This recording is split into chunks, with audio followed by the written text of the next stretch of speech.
Hello, hello, welcome back. We are going to continue reading the novel Lord of the Mysteries by Cuttlefish That Loves Diving. We read chapters 34 through 36 last time. What happened? We had another gathering of the Tarot Club. We exchanged some information. Klein asked them to provide him with Emperor Roselle's diaries, his secret notes. And then I think he also asked them to perform the ritual was directed at him. All right, let's continue with chapter 37, The Club. Under the scorching afternoon sun, Klein left his house. Since he had to walk all the way from Iron Cross Street to Welch's Place, he wore a linen shirt instead of his formal attire of top hat and leather boots. He wore a matching brown coat, a round felt hat, and a pair of old leather shoes. That way, he did not need to worry about the stench of his sweat would that way he did not worry that the stench of his sweat would contaminate the rather expensive suit. As he went down Daffodil Street, he strolled towards Iron Cross Street. When he passed by the square around the corner, he subconsciously took a glance. The tents had vanished. The circus troupe from before had left after finishing their performance. Klein originally imagined the animal trainer who had helped him tell his fortune to be an hidden expert. He believed she had purposely appeared to guide him after discovering something unique about him, and that she would meet him and provide hints for the future. However, none of that happened. She left for the next stop in the tour with the circle troupe. How can there be so many cliched tropes? Lion shook his head while grimacing a smile. He turned towards the Iron Cross Street. Iron Cross Street was not characterized by just a single street. Like its name suggested, it was formed by two roads that crossed each other. With the intersection at its core, it was split into Left Street, Right Street, Upper Street, and Lower Street. Klein, Benson, and Melissa previously lived on the Lower Street. However, the residents living at its former apartment and the surrounding area did not think of the area as Lower Street. Instead, they created the term Middle Street.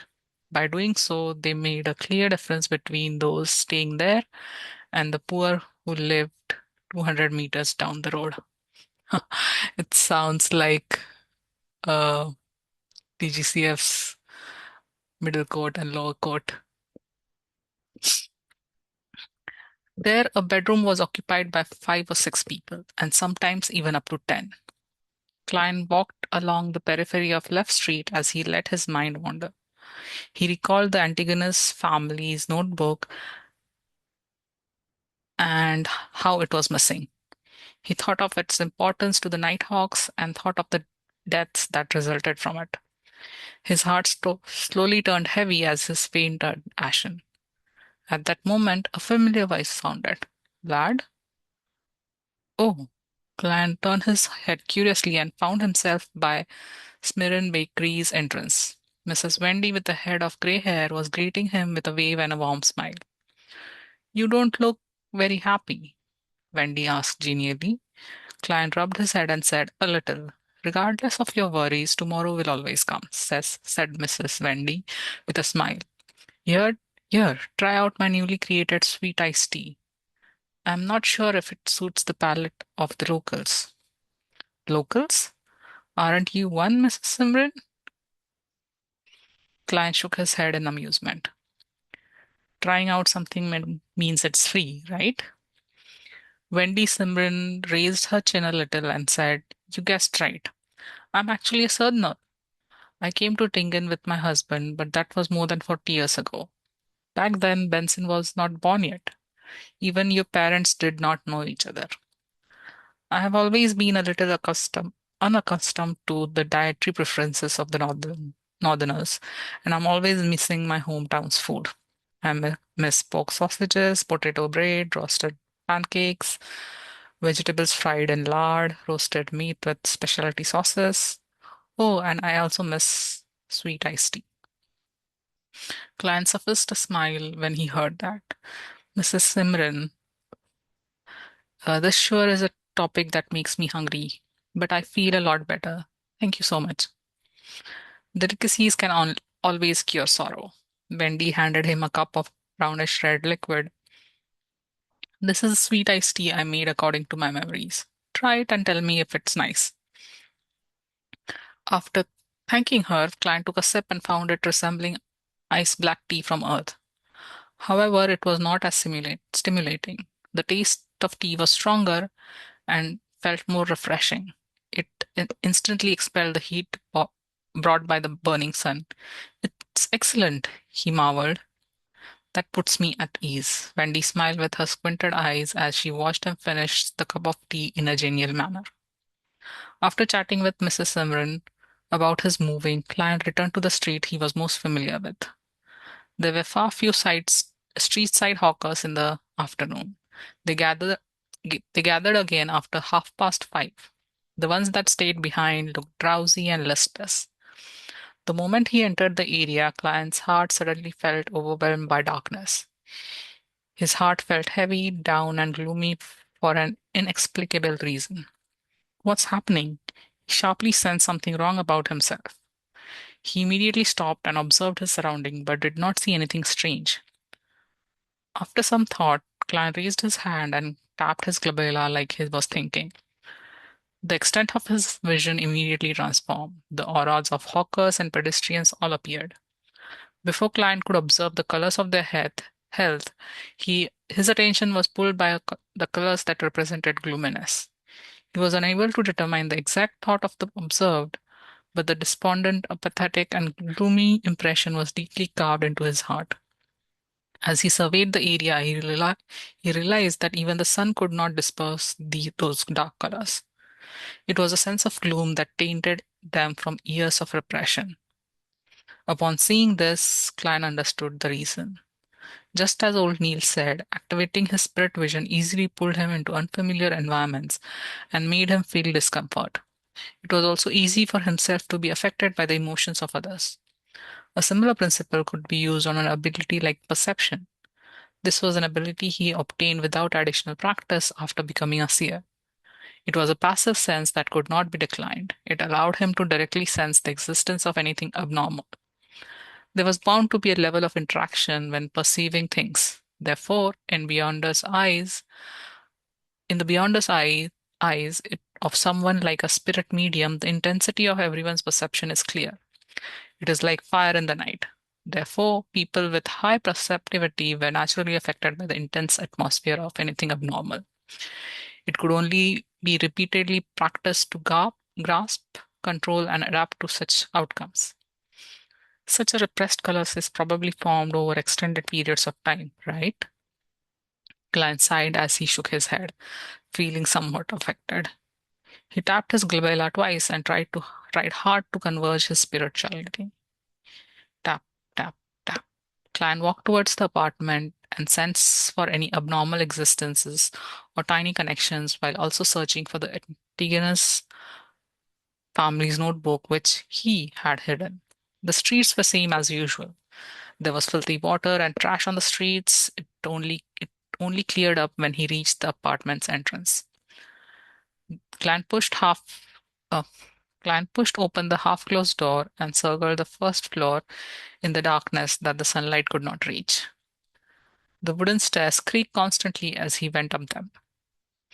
The second floor was as dim as always. Klein released his perception and looked into the darkness. However, not only did he fail to discover any clues regarding his notebook, he even failed to see any invisible spiritual bodies. If it's so easy to encounter them, most ordinary people would not have already sensed the existence of extraordinary matters. Klein sighed in reflection. He had already understood that most spirits did not exist in the form of spiritual bodies, but in the form of spirituality. Only a spirit medium could effectively communicate with them. After circling the third floor once, Klein left the apartment and retraced his memory memory's footsteps towards Welch's place. He walked for a full hour but did not discover anything along the way. Standing outside the garden bungalow, Klein looked at the building through Klein looked at the building through the locked iron gates and mumbled to himself. There's no need for me to search Welch's place, right? Captain and Madam Daly must have done a carpet search of the place. Besides, I don't have the key. They can't expect me to climb the walls, right? I'll try another path tomorrow. I've walked so much today, but there is no step counter rankings. While lampooning, Klein returned to the nearby district. He planned on taking the public carriage to Blackthorn Security Company to retrieve his daily allocation of 30 bullets. He needed to make sure to use his time and practice. A serious lack of quick and effective offensive means could only be made up with his revolver and cane. The district around Welch's place was relatively clean. Shops were clean. The shops with clean, bright windows lined the two sides of the street. At the turn of the street, Klein was about to seek out the carriage stop when his gaze swept past a few signboards on the second floor. Harrods Department Store, Military Veterans Mess, Divination Club. Divination Club? Klein silently repeated the name and recalled that he had to act as a seer. Yes, I should take a look and seek out new ideas. Amid his mixed thoughts, Klein went across the street and went to the second floor. He entered the main foyer to see a beautiful female attendant. The woman with coiled brownish yellow hair seized up Klein before saying with a smile, Sir, do you wish to have your fortune told, or do you wish to join our club? What are the conditions for entry? Klein asked casually. The woman explained with great familiarity. Fill in your particulars and pay an annual membership fee. The first year is £5, and subsequent years will be £1 a year. Don't worry, we are not like political or business clubs, which allow entry through recommendations from formal members. Members can freely use the club's meeting rooms, various divination rooms, and tools. They can enjoy coffee and tea we provide and read newspapers, magazine we subscribe for free. They can buy lunch, dinner, and alcoholic beverages at cost price, as well as education materials and materials needed for divination. In addition, we invite at least one famous fortune teller to lecture every month to answer any questions. Most importantly, you can find a bunch of friends with the same hobbies and have exchange with them. It sounds pretty good, but I do not have the money.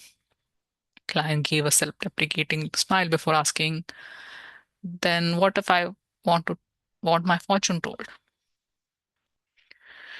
Chapter 38. Novice Hobbyist. Novice, right? Hobbyist. Upon hearing Client's question, the beautiful lady with elegantly tied up brownish yellow hair appeared to lose her patience. However, maintained her smile and said, Our members are free to do divinations for others in the club. They also have their prize and we take very tiny cut as a fee. If you wish to have your fortune told, you can take a look at this album. It has introductions and rates of members who are willing to do divinations for others. However, it's Monday afternoon, so most of our members are busy at work. We only have 5 today. As she introduced the club, she invited client to have a seat on the sofa besides the window in the reception hall. She then flipped through the album and pointed to the present club members. Hannes Vincent, famous Tinkin fortune teller, the club's resident mentor, good at various forms of divination. He charges full solely each time. It's really expensive. That's enough to feed Benson, Melissa, and me to 2 sumptuous dinners. Klein clicked his tongue silently and did not reply. When the woman saw this, she continued flipping the page and introduced one member after another. And the final one, Glacis, is a member who joined the club this year. He's skilled in tarot divination. He charges 2 pence each time. Sir, who do you plan on choosing? Klein did not stand on ceremony and answered, Mr. Glacis. The female attendant fell silent for 2 seconds before saying, Sir, I do have to remind you that Mr. Glacis is only considered a novice. I understand. I'll be responsible for my own decisions. Klein nodded with a smile. Then please follow me.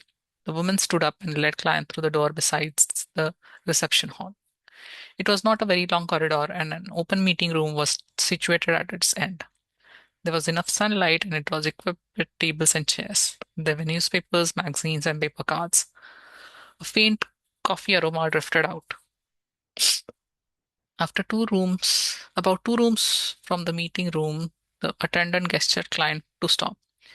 She sped up her pace and entered the room. She shouted gently, Mr. Glacis, someone wishes for your divination.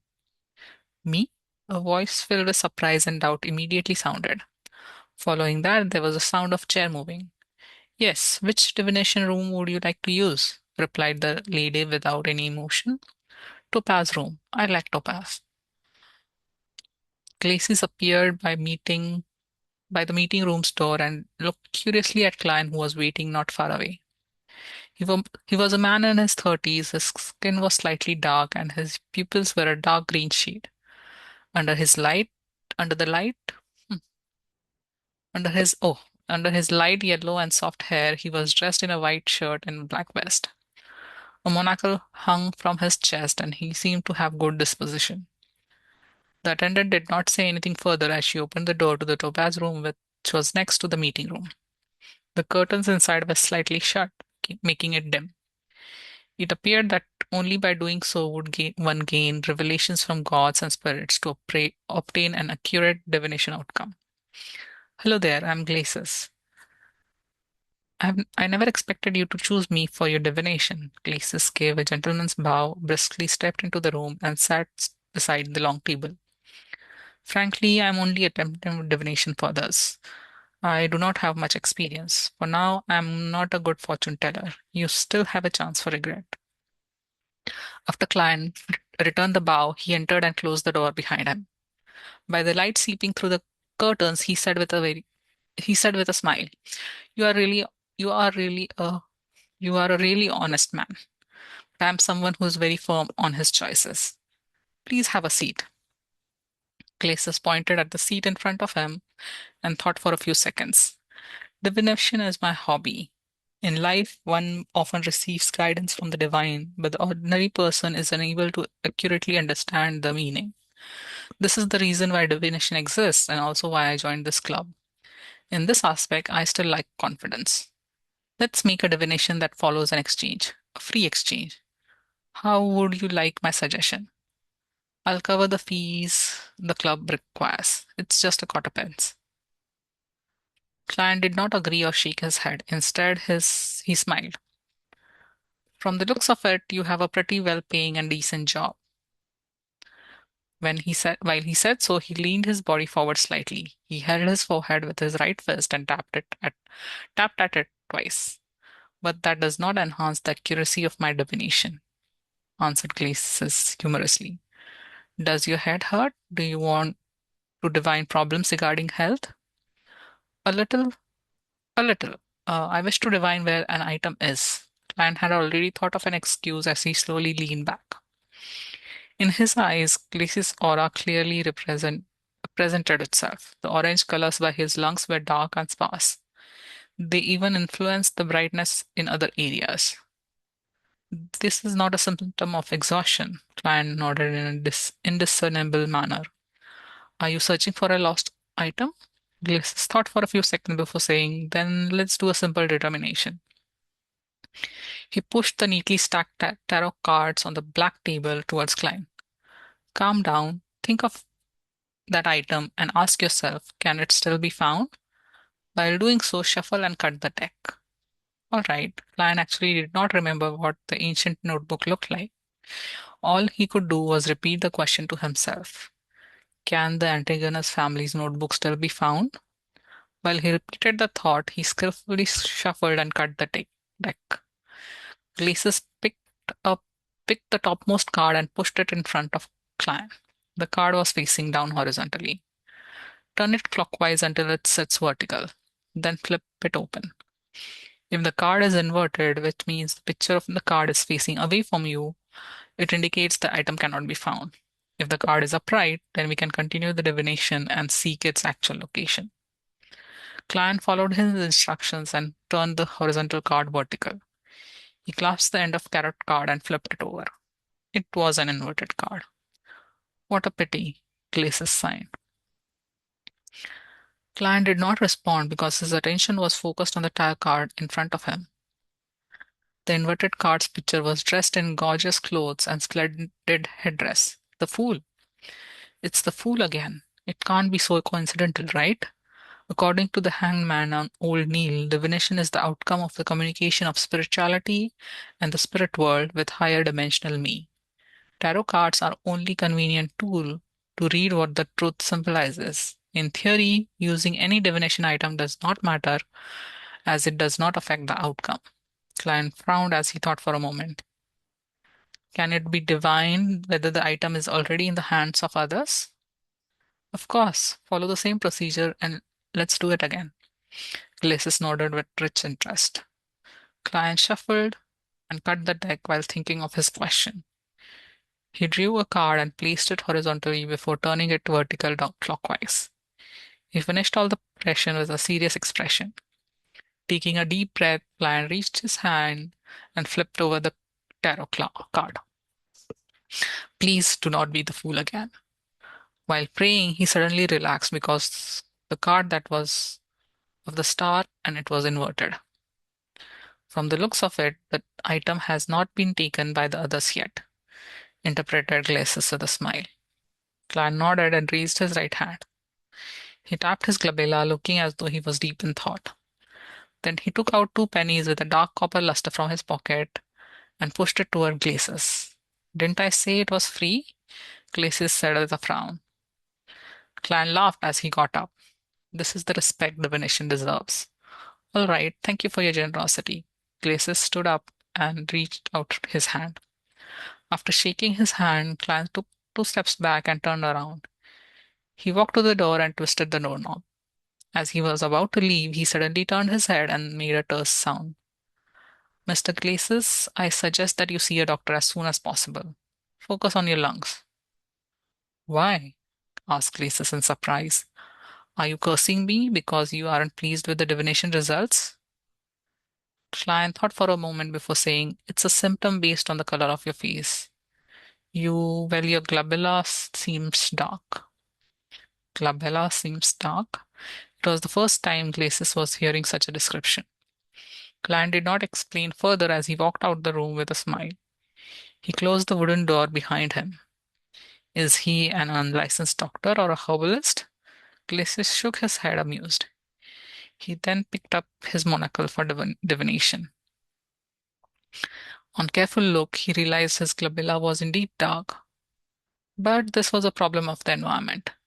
In the darkness due to the closed curtains, not only was his glabella dark, his entire face was shrouded in darkness. It's not a very likable joke, Glacis muttered. He worriedly divined his own health to make sure that everything was all right. After leaving the divination club, Lion had an additional plan for the future. It was to save as much money as possible to pay the annual fee to become a member of the club, after which he would begin acting as a seer. As for why he did not choose to do it independently, it was because he temporarily lacked the resources and the channels. He could not bring himself to stand on the street as a hawker since he cared for his reputation. A few minutes later, a public carriage arrived. He spent 2 pence and reached Zotland Street, which was not very far off. He pushed open the door to Blackthorn Security Company but did not see the familiar brown-haired girl. He only saw the black-haired, green-eyed Leonard Mitchell. How do you pronounce this? Mitchell, right? Michelle?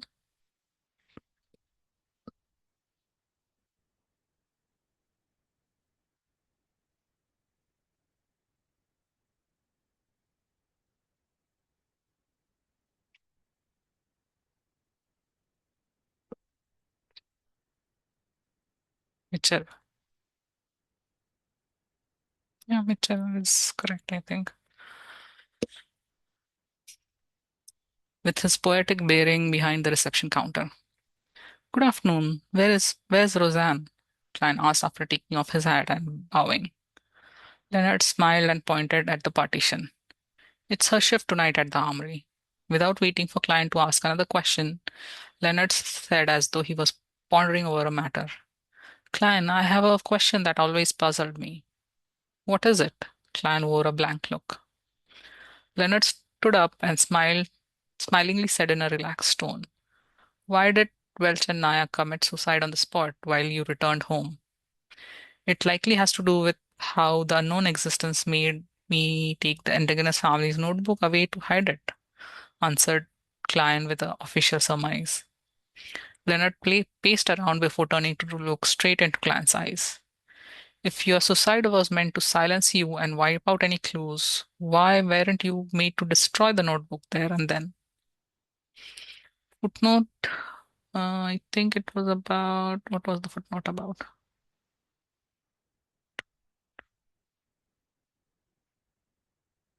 Hmm, okay, you glabella sim stock. It's a classic Chinese saying to someone. It usually implies an omnis potent. Chapter 39, Interesting Trick. In fact, I do not know if the notebook is destroyed or hidden, but by using backwards reasoning, if it is to be destroyed, it would have been done on the spot. There was no need for me to take it away to carry out the destruction. Upon hearing Leonard's question, Klein instantly went into keyboard detective mode and said with a sigh, perhaps when Welch, Naya, and I made contact with the unknown existence, it enjoyed the sacrifice of life, or wished for similar situations to continue. With the suicide definitely easily discoverable, I was made to take away the notebook to hide it so as to prepare for the existence second round of entertainment. However, some mishap occurred during the process, and I failed to succeed in my suicide. This was the reason Guest Clan made from his consumption of novels, movies, and TV dramas which involved cult sacrifices. As for the mishap that happened midway, he knew very well that it was due to the unexpected variable of him being a transmigrator. Quite a good explanation, but I believe there might be other possibilities.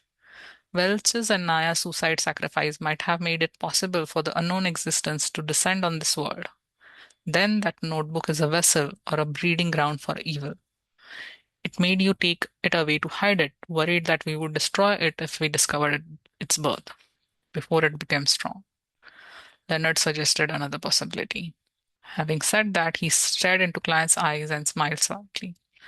Of course, perhaps the notebook had been destroyed. The goal is to hide its content, to conceal the vessel or the brooding of evil. That way, there is sufficient reason for your field suicide. What does he mean? Is he suspecting me? Is he suspecting that the original client's body is a vessel or used for a brooding of evil? No. What he is being a vessel for is a transmigrator, actually.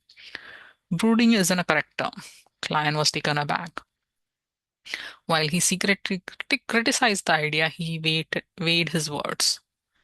I will not try to defend myself since I have lost memories from that period. Be it the captain or Madame Daly, they have already confirmed that I am fine. Your joke isn't funny.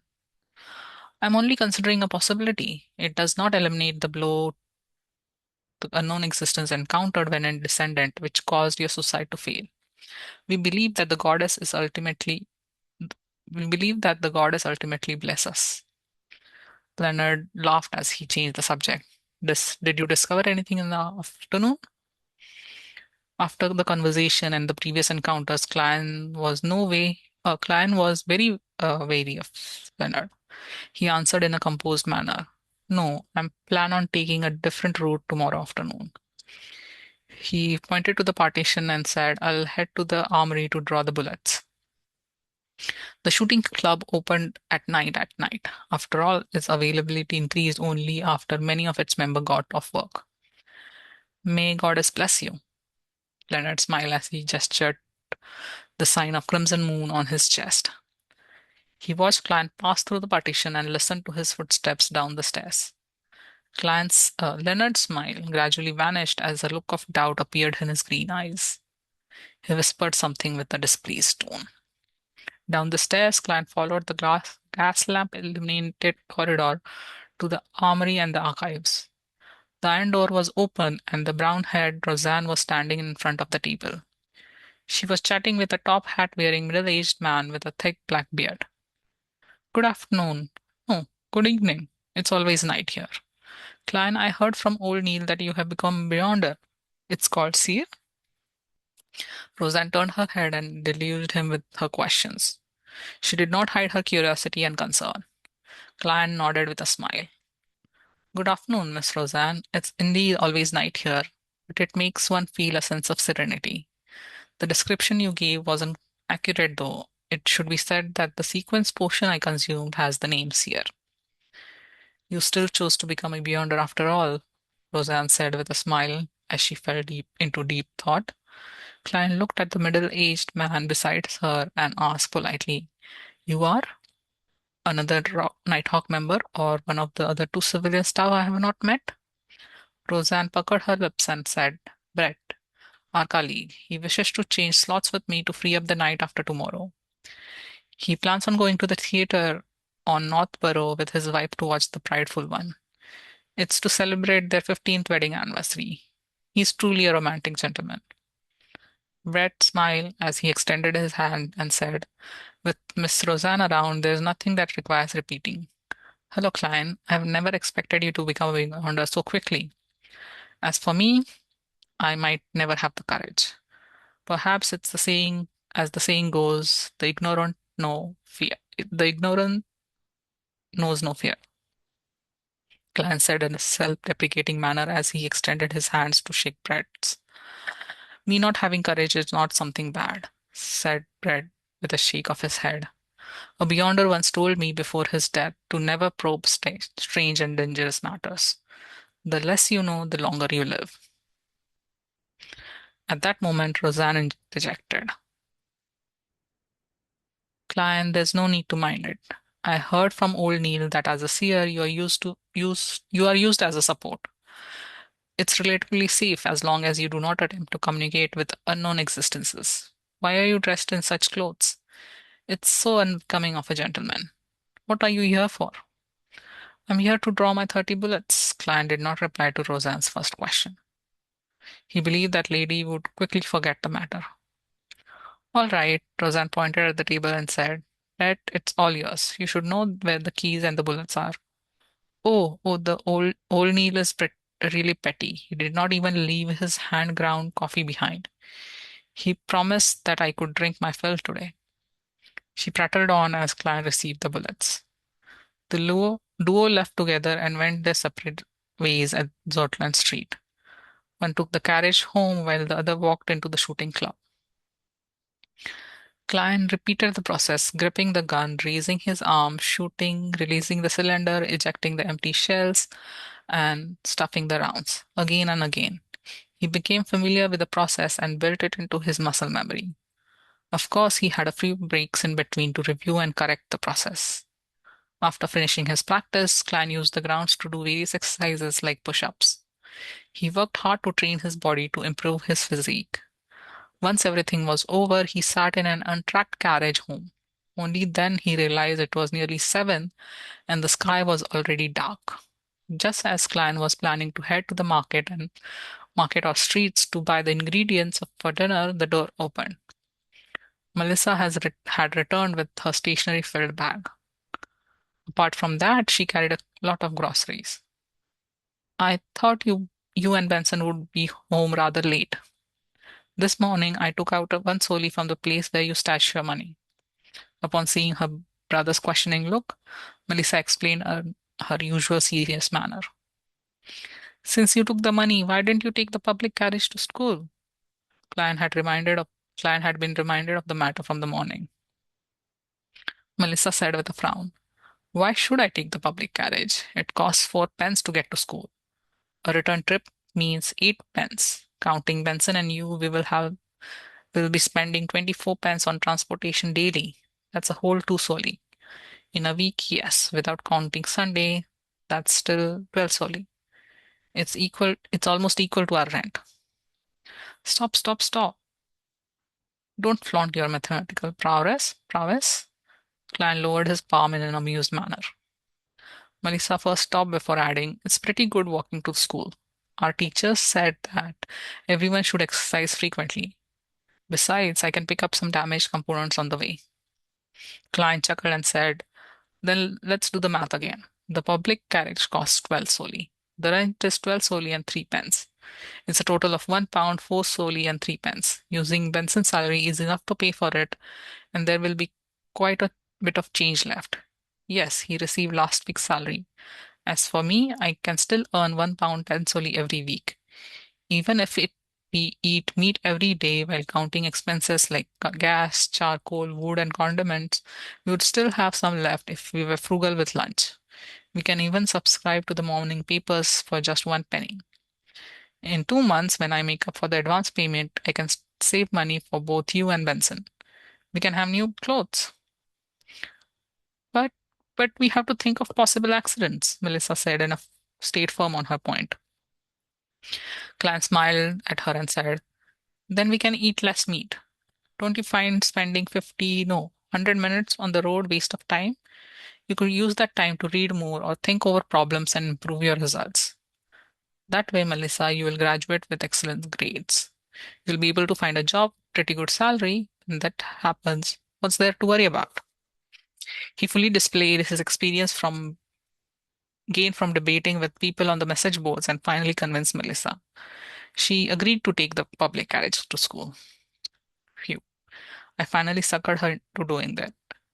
No, how can I call it suckering? It's called convincing. Client lampooned before taking over the groceries that Melissa had bought. He said with a sigh, "Remember to buy beef or meat like mutton and chicken. Eat until you're full and enjoy yourself. Only then you'll be equipped with healthy body and a clever brain to match the demanding requirements needed for your studies." Just mentioning it makes me salivate. Melissa puckered her lips and after a few seconds of silence said, "All right." The next morning, after ensuring Melissa took a public carriage, Klein and Benson separated and went to their respective companies. The moment Klein stepped into the door, he saw old Neil and Roseanne chatting by the reception desk. The former was still in his classic black robe without any concern for the gazes of others. The latter had changed into a casual cream-colored dress. "Good morning, Mr. Neil, Miss Roseanne," greeted Klein as he took off his hat. Old Neil gave him a mischievous look. "Good morning. You did not hear anything you shouldn't have heard last night, right?" "No, I slept very well." Klein was also quite puzzled over that. He could only put it down to his inadequate perception.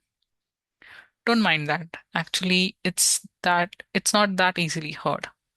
Old Neil pointed to the partition and said, "Go to the armory.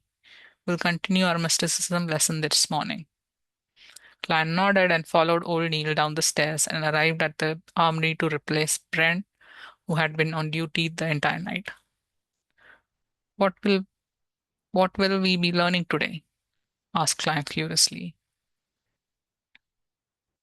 Old Neil dragged out his response and the complicated and basic knowledge. "But before that, let me teach you an interesting trick." He pointed at the silver chain on his wrist. There was a pure moonstone hanging from the chain. Right, that's it for today. Thank you for listening and have a nice day. Bye bye.